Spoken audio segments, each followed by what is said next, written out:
Hello மக்களே! திருலக்ஷ்மி செம்ம இன்ட்ரெஸ்டிங்கா போயிட்டுருக்கு. நம்ம திருவும் இனிமே திவ்யாவ நம்ம ஏமாத்தவே கூடாது. மேரேஜ் முடிஞ்ச அப்புறமா இந்த விஷயம் தெரிய ஆரம்பிச்சுன்னா, கண்டிப்பா நமக்குள்ள வாழ்க்கை நல்லபடியா இருக்காதுன்னு சொல்லிட்டு, நம்ம திருவும் லக்ஷ்மிய பத்தின எல்லா உண்மைகளும் திவ்யா கிட்ட சொல்றதுக்கு ரெடி ஆயிறாங்கன்னே சொல்லலாம். அதே சமயத்துல அந்த ஃபங்ஷன் டைம்ல நம்ம திரு திவ்யாவுக்கு பதிலா லக்ஷ்மி முகத்த பார்த்தாங்களா? வீடியோக்குள்ள போறதுக்கு முன்னாடி நம்ம சேனலுக்கு சப்ஸ்கிரைப் பண்ணிருங்க. அப்படியே பக்கத்துல இருக்க பெல் ஐகானை கிளிக் பண்ணிருங்க. அப்பதான் நான் போடுற வீடியோலாம் உங்களுக்கு நோட்டிஃபிகேஷன் வரும். திவ்யாவும் திருவும் ஃபங்க்ஷனுக்கு திங்ஸ் வாங்க வந்த இடத்துல நம்ம திருவ ஒரு பொண்ணு தவறுதலா இடிச்சிடுறாங்க. அதை பார்த்து திவ்யா பயங்கரமா டென்ஷன் ஆகுறாங்க. எவ்வளோ தைரியம் தான் என் கண்ணு முன்னாடியே இப்படி செய்வேன்னு சொல்லிட்டு அந்த பொண்ணோட கண்ணத்திலே பலார்னு ஒரு அறை விடுறாங்க. இதை கொஞ்சம் கூட நம்ம திரு எதிர்பார்க்கவே இல்லை.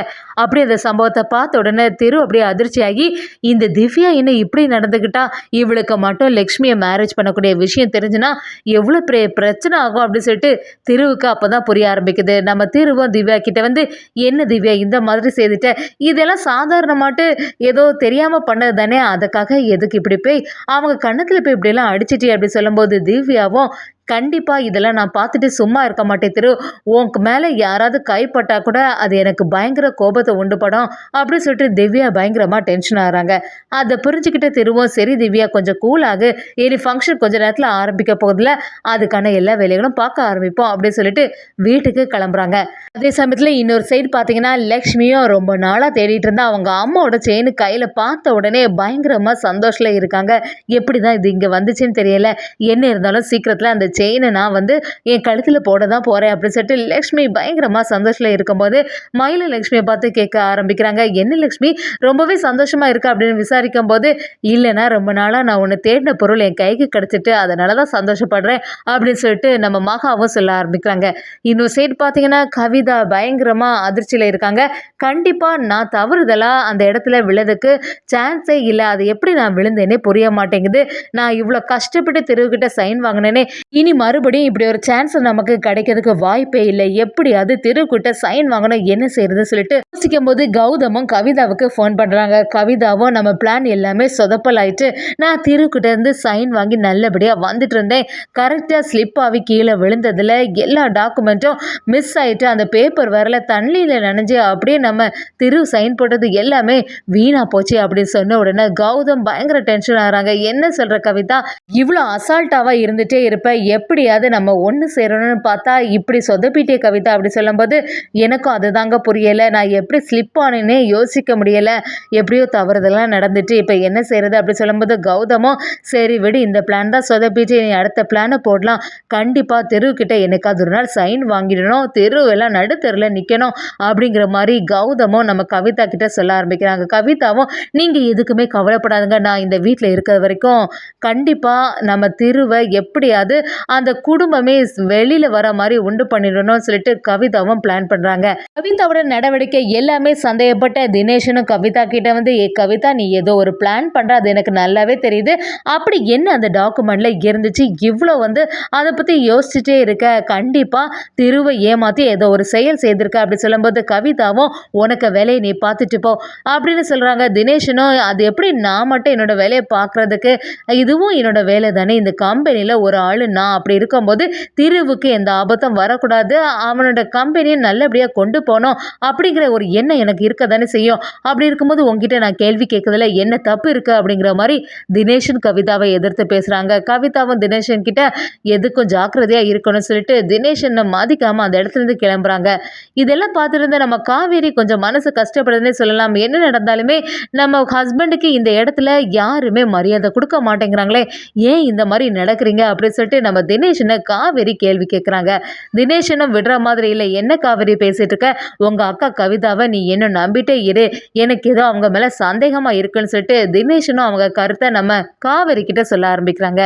நம்ம திருவும் பயங்கரமாக ஃபீல் பண்ண ஆரம்பிக்கிறாங்க. கண்டிப்பாக இந்த லக்ஷ்மி எங்கே போனானே தெரிய மாட்டேங்குது, நம்மளும் தேடாத இடமே இல்லை, அதிகாரிகளும் நம்மகிட்ட இன்றைக்கி வந்து சொன்ன உடனே எவ்வளோ அதிர்ச்சி ஆகிட்டு, ஏன் தான் இந்த லக்ஷ்மி இப்படி என்னை விட்டு மறைஞ்சு போகிறானே தெரிய மாட்டேங்குது அப்படி சொல்லிட்டு திரு யோசிக்க ஆரம்பிக்கிறாங்க. ஒரு கட்டத்தில் திரு அப்படியே கதறி அழ ஆரம்பிக்கிறாங்க. யார்கிட்ட தான் இந்த உண்மையை சொல்கிறேனே தெரிய மாட்டேங்குது, வீட்டில் மட்டும் இந்த விஷயம் தெரிஞ்சுன்னா பெரிய பிரச்சனை ஆகிடும், திவ்யா இதெல்லாம் எப்படி ஏற்றுப்பானும் புரிய மாட்டேங்குது அப்படி சொல்லிட்டு யோசிக்கும் போது அம்மா கிட்ட கிட்ட சொன்னால் கண்டிப்பாக அம்மாவுக்கு தாங்கவே முடியாது. இதை நினச்சி இப்போ என்ன செய்கிறது சொல்லிட்டு புலம்பி தள்ளிட்டு இருக்கும்போது கரெக்டாக மயில் அந்த இடத்துல வராங்க. மயில் நம்ம திரு அழுததை பார்த்த உடனே எதுக்காக நீங்கள் இப்படியெல்லாம் இருக்கீங்க, என்னாச்சு அப்படின்னு விசாரிக்கும்போது திருவும் ஒரு கட்டத்தில் நம்ம மயில்கிட்ட சொல்ல ஆரம்பிக்கிறாங்க.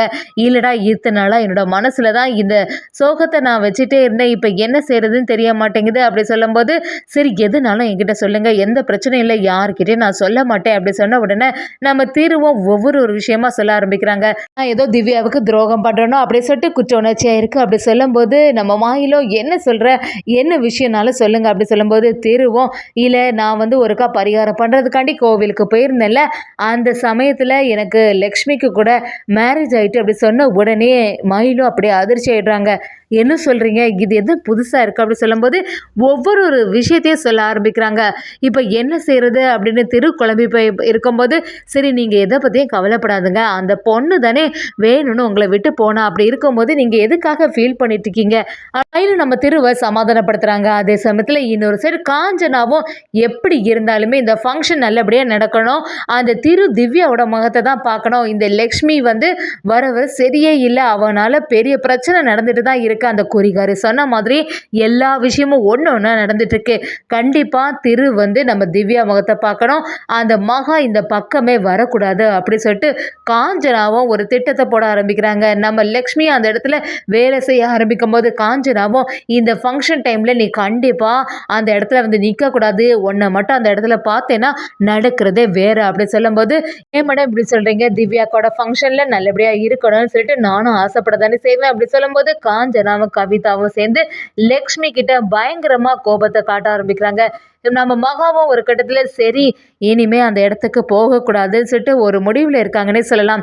அதே சமயத்தில் நம்ம திரு பயங்கர குற்ற உணர்ச்சியில் இருக்காங்க. நம்ம திவ்யா கிட்ட கண்டிப்பாக இந்த உண்மையை சொல்லியே ஆகணும், இந்த உண்மையை மறைக்கிறது சரியே இல்லை அப்படின்னு சொல்லிட்டு நம்ம திருவும் திவ்யாவை பார்க்குறதுக்கு போகிறாங்க. திவ்யாவும் அங்கே ரெடி ஆகிட்டு இருக்கும்போது நம்ம திருவும் எப்படியாவது உண்மையை சொல்லியே ஆகணும்னு சொல்லிட்டு போகும்போது கரெக்டாக நம்ம மயில் அதை தடுத்து நிறுத்துறாங்க. திரு என்ன செய்ய போன, கண்டிப்பாக இந்த உண்மையை இப்போதைக்கு சொல்லாத, எல்லாம் சீக்கிரமாக முடியேற்றி இப்போ மட்டும் நீ சொன்னீங்கன்னா வீட்டில் பெரிய பிரச்சனை ஆகிடும், அம்மாவை பற்றியெல்லாம் யோசிச்சு பார்த்தியா, கொஞ்சம் நிதானமாக சொல்லிக்கலாம்னு சொல்லிட்டு நம்ம திருவை தடுத்து நிறுத்திட்டாங்கன்னே சொல்லலாம். அதே சமயத்தில் ஃபங்க்ஷனுக்கு டைம் ஆகிட்டு சொல்லிட்டு நம்ம திவ்யாவை தேர்வும் அந்த இடத்துல கிளம்புறாங்க.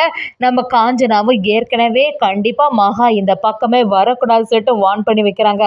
அதே சமயத்தில் நம்ம லக்ஷ்மி அந்த இடத்துக்கு வர வேண்டிய ஒரு சூழ்நிலை வந்துடுது. நம்ம லக்ஷ்மி அந்த இடத்துல வராங்க. நம்ம திரு முறையாக லக்ஷ்மியை பார்த்துடுறாங்களே சொல்லலாம். லக்ஷ்மியை பார்த்த உடனே நம்ம திருவும் அதிர்ச்சி ஆயிடுறாங்க. இதனால மகான்னு சொல்லிட்டு இருந்தது இந்த லக்ஷ்மியாக தானா, அம்மாவை பார்க்க வந்த பொண்ணு லக்ஷ்மி தானா அப்படிங்கிறது எல்லாமே நம்ம திருவுக்கு புரிய ஆரம்பிக்குது. இப்போ மட்டும் நம்ம லக்ஷ்மியை பார்த்துட்டோம் சொல்லிட்டு அவள் முன்னாடி நின்னா கண்டிப்பாக இந்த இடத்துலேருந்து எஸ்கேப் ஆகுதுக்கு தான் ட்ரை பண்ணுவாள். அதனால இப்போதைக்கு எந்த உண்மையை சொல்லாண்டான்னு சொல்லிட்டு திரு மட்டும் லக்ஷ்மியை பார்த்துட்டாங்கன்னே சொல்லலாம்.